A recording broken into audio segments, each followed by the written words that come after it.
दो बदमाश एटीएम में घुसकर एटीएम को गैस कटर मशीन से काटकर एटीएम के सारे पैसे लेकर फरार हो गए। दोनों बदमाशों ने इतनी सफाई से काम किया कि पुलिस अभी तक उनको पकड़ नहीं पाई। पुलिस एटीएम में लगे सीसीटीवी कैमरे की लगातार जांच कर रही है।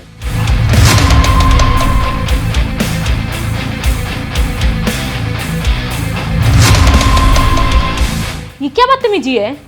तुम मुझे पैसे क्यों दे रहे हो? मैडम, मैंने आपको ये पैसे इसलिए दिए हैं क्योंकि ये पैसे आपके ही हैं।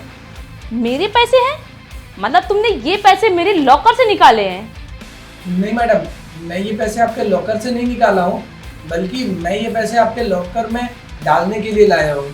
तुम कहना क्या चाहते हो, मुझे साफ साफ बताओगे? आपके ऊपर मेरी नज़र बहुत पहले से ही थी, पर मैं आपको कभी कुछ बोल नहीं पाता था क्योंकि मेरे पास में पैसे नहीं थे। पर मैडम, अब मैं गरीब नहीं हूँ, मेरे पास 50 लाख रुपए हैं और जो मैं आपके साथ करना चाहता हूँ, अगर आप मुझे करने दोगी तो मैं आपको 5 लाख रुपए दे सकता हूँ। तो मेरे घर में झाड़ू पोछे का काम करते हो, तुम्हारे पास इतने पैसे कहाँ से आए? जाने दो ना मैडम ये सब बात, अगर आपको पैसे चाहिए तो आप मुझे बताओ। अब तुम मुझे इतने पैसे दे रहे हो तो मैं मना कैसे कर सकती हूँ? लेकिन मुझे समझ में नहीं आ रहा है, तुम्हारे पास अचानक से इतने सारे पैसे कहाँ से आए? इससे आपको क्या मतलब है? पैसे तो मैं आपको दे रहा हूँ ना। तुम इसे बस मेरी शर्त ही समझ लो। अगर तुम्हें मेरे साथ सब कुछ करना है तो उससे पहले तुम्हें मुझे ये बताना होगा कि इतने सारे पैसे तुम्हारे पास आए कहाँ से। पर मैडम, आप ये जानकर करोगी क्या? बस मेरा मन है जानने का। क्या तुम मेरे लिए इतना नहीं कर सकते? ठीक है मैडम, मैं आपको बताता हूँ, लेकिन आप ये बात किसी और को तो नहीं बताओगी ना? नहीं नहीं, बिल्कुल नहीं बोलूंगी। मैडम, अभी जो आप थोड़ी देर पहले न्यूज़ सुन रही थी ना कि किसी ने हमारे एरिया में एटीएम काट कर पैसे निकाल लिए, एक्चुअली ये काम मैंने ही मेरे दोस्त के साथ मिलकर किया है। मैडम, हमने पूरे 50 लाख रुपए एटीएम से निकाले हैं। आज तो मैं मैडम आपके घर पर काम करने आता ही नहीं। आज तो मैं आपके घर पर काम करने सिर्फ इसलिए आया क्योंकि मुझे आपको ऑफर देना था।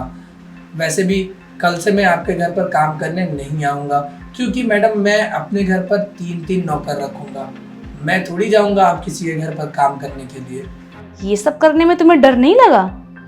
डर क्यों लगेगा मैडम, पूरी सेफ्टी के साथ सब कुछ किया हूँ। एटीएम में पैसे निकालने से पहले ही हमने एटीएम का सीसीटीवी कैमरा बंद कर दिया था और उसके बाद हमने एटीएम से पैसे निकाले। इतनी सफाई से सब कुछ किया हूँ कि कल रात को ही मैंने एटीएम से पैसे चोरी किए हैं और अभी तक पुलिस मुझ पर शक तक नहीं कर पाई है। मैं तो तुम्हें सीधा साधा समझती थी, पर तुम तो बहुत माइंडेड निकले। मैडम, ये सब छोड़ो, अब आपने जो शर्त रखा था वो मैंने पूरा कर दिया है। अब आप चलो मेरे साथ बेडरूम में। 1 मिनट रुक जाओ, मुझे एक अर्जेंट कॉल करना है। ठीक है, आप जल्दी कर लो।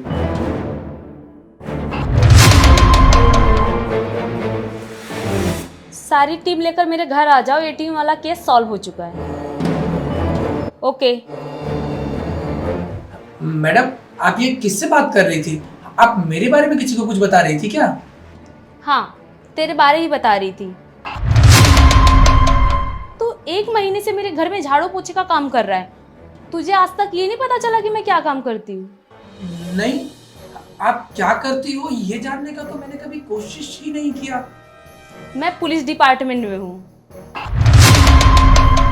इस एरिया की थाना इंचार्ज मैं ही हूँ और तूने मेरे एरिया में ही एटीएम चोरी किया है। तूने एटीएम चोरी तो बहुत दिमाग लगा कर किया, लेकिन वो कहते हैं ना कि बुरे कर्मों की सज़ा ज़रूर मिलती है। इसलिए ऊपर वाले ने तुम्हें घुमा फिरा के मेरे पास ही भेज दिया।